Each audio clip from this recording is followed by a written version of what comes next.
Assalamualaikum warahmatullahi wabarakatuh.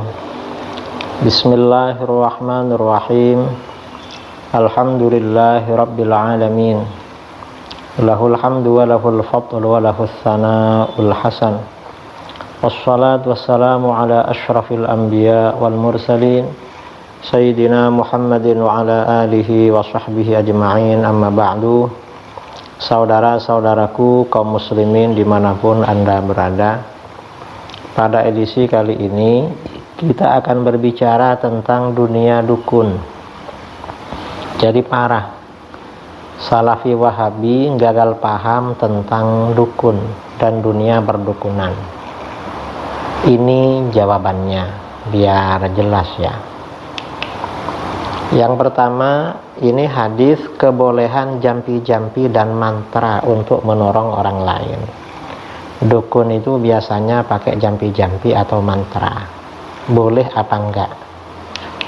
Ini hadis an Jabir radhiyallahu an qal naha Rasulullah sallallahu alaihi wasallam 'anir ruqa faja'a alu Amr bin Hazm ila Rasulillah sallallahu alaihi wasallam faqalu ya Rasulullah innahu kanat indana ruqyatun narqi biha minal aqrab wa innaka nahaita 'anir ruqa qal fa'araduha alaihi faqal ma ara ba'san man istata'a minkum ay yanfa'a akhahu falyanfa'hu rawahu Muslim. Jabir radhiyallahu an berkata, Rasulullah sallallahu alaihi wasallam melarang jampi-jampi atau mantra. Lalu keluarga Amr bin Hazm datang kepada Rasulullah SAW dan berkata, hai Rasulullah, kami memiliki jampi-jampi untuk mengobati sengatan kalajengking. Engkau melarang jampi-jampi, gimana ini? Jadi keluarga Amr bin Hazm ini keluarga dukun memang. Tukang ngejampi orang, tukang memantra orang. Lalu mereka, keluarga Amr bin Hazm ini memperlihatkan jampi-jampi tersebut kepada beliau. Apa jampi-jampinya? Lalu beliau sallallahu alaihi wasallam bersabda, menurutku tidak apa-apa. Barang siapa yang mampu menolong saudaranya, maka tolonglah. Ini hadis riwayat Imam Muslim. Kemudian hadis yang berikutnya, hadis kebolehan jampi-jampi dan mantra yang tidak mengandung kesyirikan. An Auf bin Malik al-Ashja'i radhiyallahu an qala kunna narqi fil jahiliyah faqulna ya Rasulullah kaifa tara fi dzalik faqal i'ridu alayya ruqakum la ba'sa bir ruqa ma lam yakun fihi syirkun rawahu Muslim. Auf bin Malik al-Ashja'i radhiyallahu an berkata, kami melakukan ruqyah, jampi atau mantra pada masa jahiliyah. Lalu kami berkata, wahai Rasulullah, bagaimana menurutmu yang kami lakukan ini?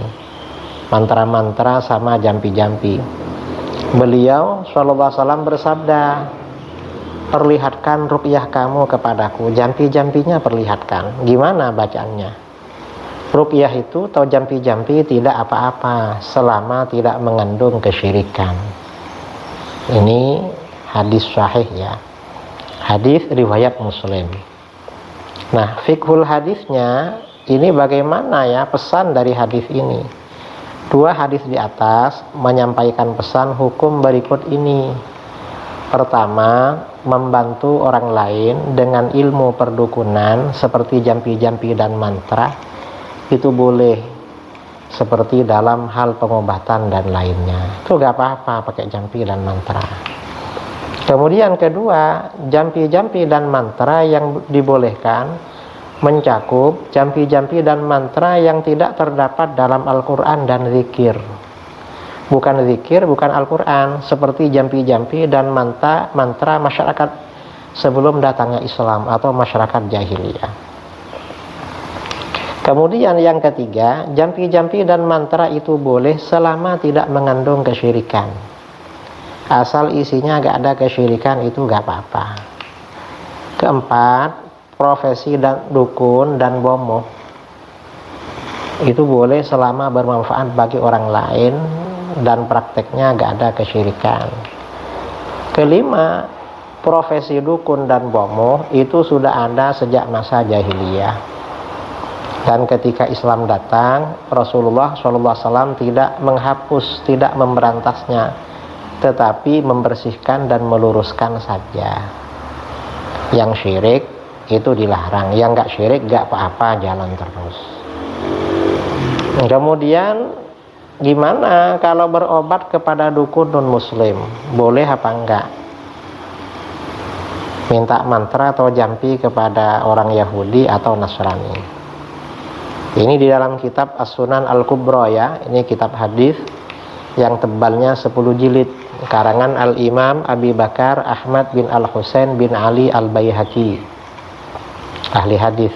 Ada riwayat, wa akhbarana Abu Sa'id bin Abi Amr haddatsana Abul Abbas Al-Aswam amba anar Rabi' qal sa'altu Syafi'i faqultu ayarqi ahlul kitab al-muslimin faqal na'am idza raqaw bima yu'rafu min kitabillah wa dzikrillah faqultu wa mal hujjatu fi dzalik faqal ghairu hujjah wa amma riwayatu sahibina wa sahibik fa inna malikan akhbarana an Yahya bin Sa'id an Amrata binti Abdurrahman anna Abu Bakar radhiyallahu an dakhala ala Aisyah radhiyallahu anha wa hiya tashtaki wa yahudiyyatun tarqiha faqal irqiha bi kitabillah.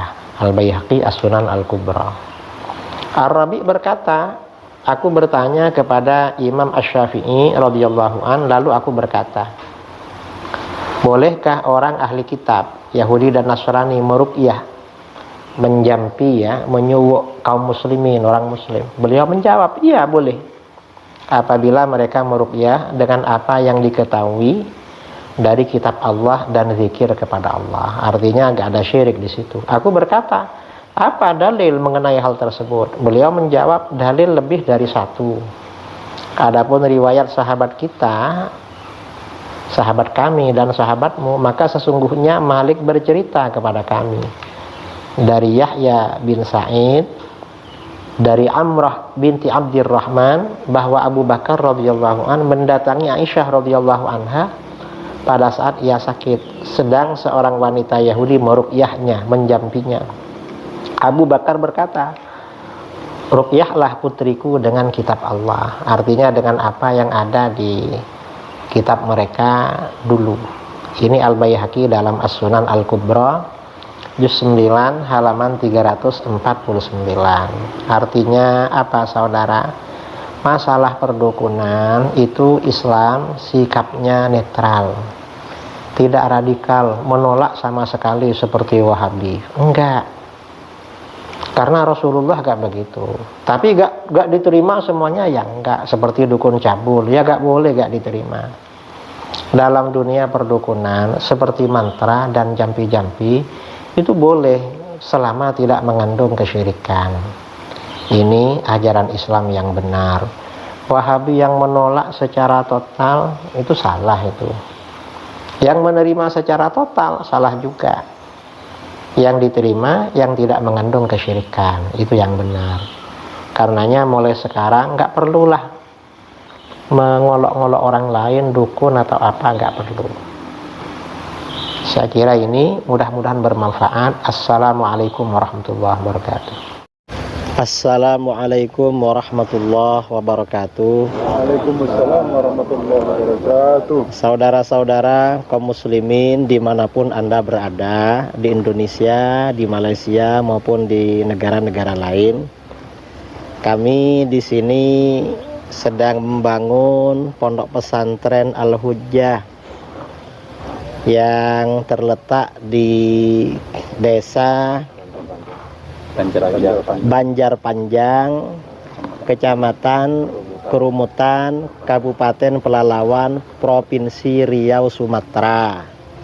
Ini lahan ada 2,5 hektar untuk pondok pesantren Al-Hujjah, pondok pesantren putra, dan lahan sebelahnya 1 hektar untuk pondok pesantren putri. Ini lagi pembangunan musola putra, setelah ini asrama, madrasah, kemudian kamar para asatid. Barangkali saudara-saudara kaum muslimin dimanapun Anda berada, kami harap ya, harapan kami semuanya silahkan yang akan memberikan kontribusi sumbangan bagi pondok pesantren kita ini. Ini insya Allah ya tujuannya untuk mendidik putra-putri kaum muslimin, terutama yang berada di Provinsi Riau, ala manhaj ahli sunnah wal jamaah, syafi'iyah, asy'ariyah, sufiyah. Saya berharap, kami semuanya berharap sumbangan terbaik Anda untuk pondok pesantren Al-Hujjah ini disalurkan melalui rekening kami di Al-Hujjah, Yayasan Al-Hujjah, Yayasan Islam Al-Hujjah Riau. Sekian harapan dari kami, juga pemberitahuan. Mudah-mudahan Anda semuanya tertarik untuk memberikan kontribusi dan sumbangan. Assalamualaikum warahmatullahi wabarakatuh.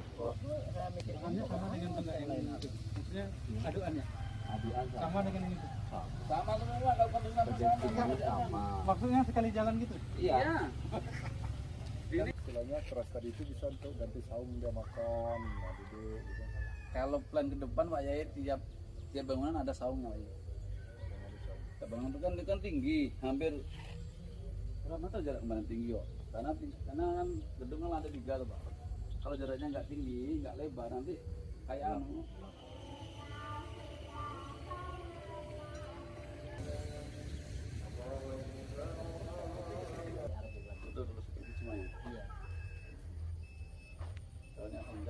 Jalan, ternyata ini nggak bisa. Hanya mana ini udah balik, di Masjid Demak katanya. Nanti tempat yang ini kan nanti namanya satu-satu. Nanti dekat atas Pak, nanti kasih belakang.